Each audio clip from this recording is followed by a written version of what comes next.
সুপ্রিয় সপ্তম শ্রেণীর শিক্ষার্থীরা, ইউনিটি এডুকেশন বিডি চ্যানেলটিতে তোমাদের স্বাগত।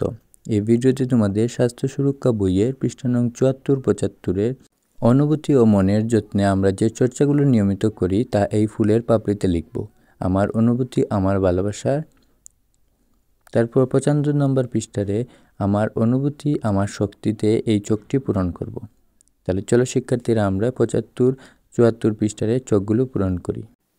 আমার অনুভূতি আমার ভালোবাসা লিখব। আমি আত্মবিশ্বাসী, আমি সাহসী, আমি বড়দের সম্মান করি, আমি সত্যবাদী, আমি পরিশ্রমী, আমি ভালো কাজ করি। এই ছিল তোমাদের আমার অনুভূতি আমার ভালোবাসার চোখটির সমাধান। এখন চলো ৭৫ পৃষ্ঠারে আমার অনুভূতি আমার শক্তি এই চোখটি পূরণ করি। ১. অন্যরা আমাকে ভালোবাসে। ২. আমি যোগ্য ও সাহসী। ৩. অপরের জন্য সবসময় ভালো চিন্তা করি। ৪. আমি সবসময় সত্য কথা বলার চেষ্টা করি। ৫. যে কোনো বিষয়ে সিদ্ধান্ত গ্রহণে অন্যের মতামতকে গুরুত্ব দিই। তাহলে শিক্ষার্থীরা, এই ছিল তোমাদের স্বাস্থ্য সুরক্ষা বইয়ের পৃষ্ঠা নং ৭৪-৭৫-এর সমাধান। ভিডিওটি ভালো লাগলে অবশ্যই চ্যানেলটি সাবস্ক্রাইব করতে ভুলবে না।